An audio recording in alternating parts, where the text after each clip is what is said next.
আসসালামু আলাইকুম। কক্সবাজার লাবণী পয়েন্ট থেকে আপনাদের স্বাগতম। আমরা আজকে মেরিন ড্রাইভে যাব, তাই হোটেল থেকে নেমে রিসেপশনে চাবি জমা দিয়ে আমরা মেরিন ড্রাইভের উদ্দেশ্যে রওনা দিলাম।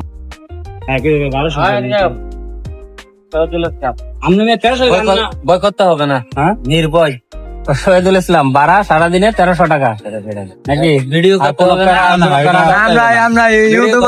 ভাই আমি এরকম লোক না ভাই, ঠিক আছে, সব ঘুরে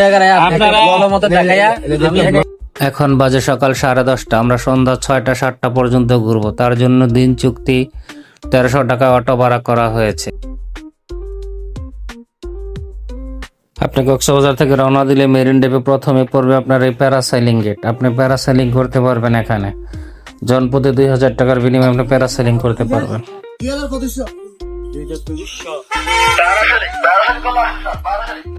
প্যারাসেলিং এ চড়তে হলে আপনাকে মেইন রোডে গাড়ি রেখে একটু পায়ে হেঁটে যেতে হবে সাগর পার, যেখানে প্যারাসেলিং করানো হয়।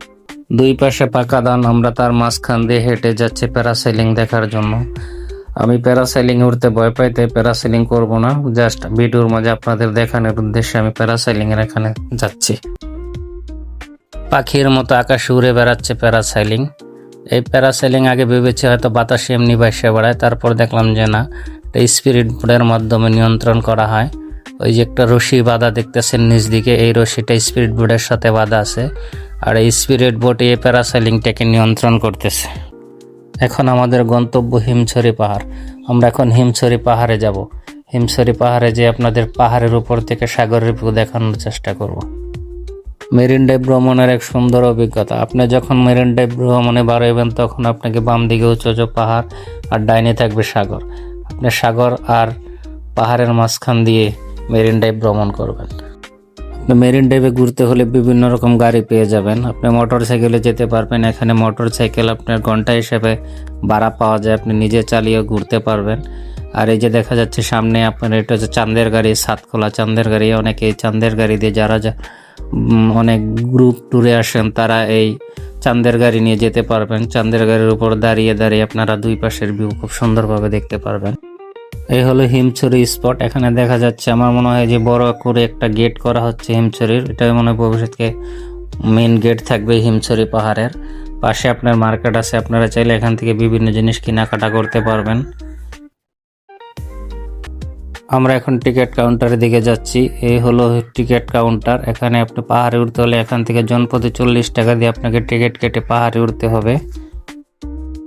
আরও কয়েকবার আমি হিমছড়িতে এসেছি, তখন টিকিট মূল্য আরও কম ছিল। আমি 2011 সাল থেকে কক্সবাজারে আসি, এই পর্যন্ত আমার এখানে 5 বার আসা। তো আগে যখন আসছি তখন টিকিট মূল্য কম ছিল, তো এইবার দেখি টিকিট মূল্য করা হয়েছে 40 টাকা। আমরা 4 জন এসেছি, তাই 4টা টিকিট নিলাম। পাহাড়ে ওঠার জন্য এখন আপনাদের বাম দিকে প্রবেশ পথ, টিকিট কেটে বাম দিকে প্রবেশ পথের দিকে যেতে হবে।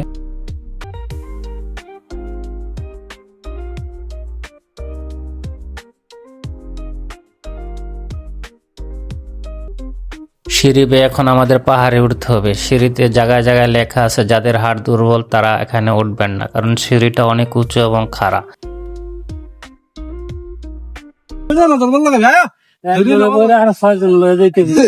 ঠিক কথা কইছেন, একজন 6 জনকে নিয়ে যেতে হবে। ভাইয়া আমাদেরকে উড়েন, আপনি একা উঠেন না, ঠিক আছে ভাইয়া?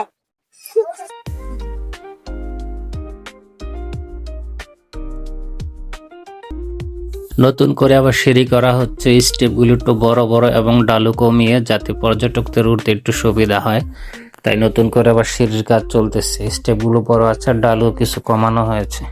নতুন সিঁড়িটা কমপ্লিট হলে পর্যটকদের উঠতে একটু পরিশ্রম কম হবে। I love Himchhari. এই হলো হিমছড়ি পাহাড়ের সমতল ভূমি। এখানে মানুষে পরিশ্রম করে উঠে যাতে এখানে থেকে সাগরের ভিউটা সুন্দর দেখতে পায়। তো উঁচুতে থেকে আশেপাশের সব দৃশ্যই দেখতে ভালো লাগে, এই জন্যে মানুষের পরিশ্রম করে হিমছড়ি পাহাড়ে ওঠা। তো আপনারা দেখতে পাচ্ছেন এই যে সাগরের ভিউটা দেখা যাচ্ছে।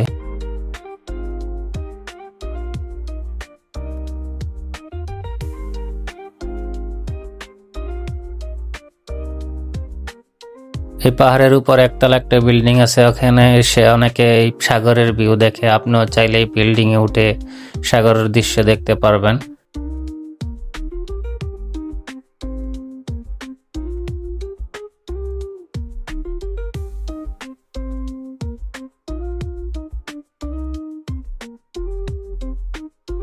হিমছড়ি পাহাড়ে বেড়ানো শেষ, আমরা এখন রওনা দিয়েছি অন্য এক গন্তব্যে। এখন আমরা এখান থেকে গেলে প্রথমেই আপনার পড়বে শালবন। তো আপনি চাইলে ওই শালবনে একটু সময় কাটাতে পারেন। ওই শালবনের ফাঁকে ফাঁকে কিছু লাল কাঁকড়া আছে, আপনার চাইলে লাল কাঁকড়া দেখতে পারবেন। তো আমি এখানে নেমে যা দেখলাম, এখানে গাছগাছালি ছাড়া আর ওইরকম দেখার মতো কিছুই পেলাম না। আমার মনে হয় ভ্রমণ আসলে আপনার এখানে না নামাই ভালো। এখন আমাদের গন্তব্য হচ্ছে মিনি বান্দরবন। এই হলো মিনি বান্দরবন। আমরা মিনি বান্দরবন পাহাড়ে উঠতেছি। তো মিনি বান্দরবনটা মোটামুটি ভালোই লেগেছে। মিনি বান্দরবন থেকে আপনারা এখানে থেকে মায়ানমার সহ ইন্ডিয়ার কিছু অংশ দেখা যায়। তো আমি আরও অনেকবার কক্সবাজার এসেছি, কখনো এই মিনি বান্দরবনে আসা হয়নি, তো এই ফার্স্ট টাইম মিনি বান্দরবনে আসা।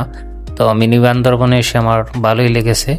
আপনারা যদি ভ্রমণে আসেন তাহলে এই মিনি বান্দরবনে এসে ঘুরে দেখে যেতে পারেন। ওই যে দূরে দেখা যাচ্ছে এটা হলো মায়ানমার।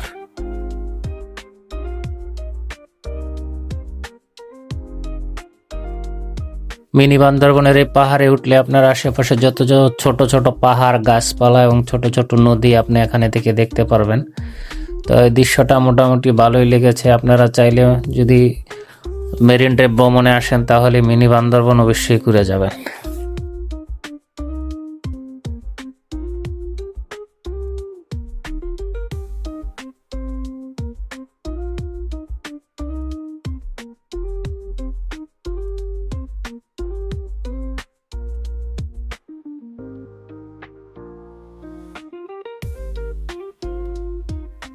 আমরা এখন যাচ্ছি ইনানি ব্রিজে। ওই যে দূরে দেখতে পাচ্ছেন জেটি ঘাট, এটা নৌবাহিনীদের করা।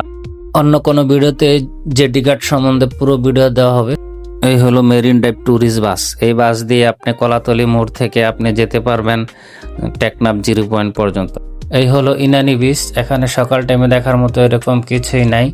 এখানে যখন ভাটা পড়ে, সাগরে ভাটা পড়লে এখানে পাথর বাহির হয়, তখন ওই পাথরগুলোতে চড়ে মানুষের বিভিন্ন আনন্দ উপভোগ করে, ছবি টবি উঠায়।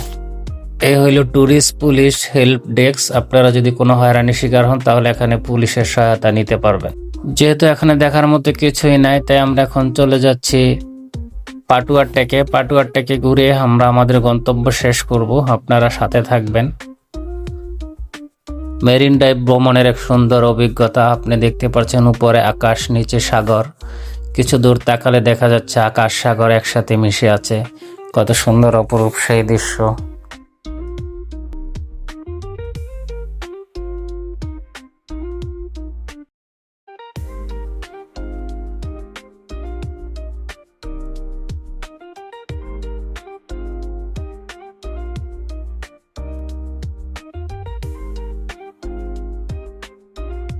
স্বাগতম পাটুয়ারটেক। এই হলো পাটুয়ারটেক। আমরা এখন পাটুয়ারটেকে এসেছি। নীল সাগরের জলরাশির মাঝে বেশি আছে পাথর। পাথরের উপর মানুষ বিভিন্ন আনন্দ করতেছে। এই পাথর থেকে পাথরে যাচ্ছে, পাথরে দাঁড়িয়ে কেউ কেউ ছবি উঠাচ্ছে। কক্সবাজারে এসে যারা মেরিন ড্রাইভে বেড়াতে বাইর হবেন তাদের উদ্দেশ্যে, আপনারা যদি মেরিন ড্রাইভে বের হয়ে আপনারা সর্বোচ্চ যেতে চান পাটুয়ারটেক, তাহলে আপনারা দুপুরের পর বাইর হবেন। আর যদি টেকনাফ সদর যেতে চান তাহলে সকালবেলা বাইর হবেন, কারণ দুপুরের পর গেলে আপনি যে দৃশ্য দেখতে পারবেন সকালে বাইর হলে তা দেখতে পারবেন না। ধন্যবাদ সম্পূর্ণ ভিডিওটা দেখার জন্য। কেউ বাজে কমেন্ট করবেন না। আমি নতুন, তাই উৎসাহ পেলে হয়তো আরও ভালো কিছু করতে পারবো। দোয়া করবেন ইনশাল্লাহ।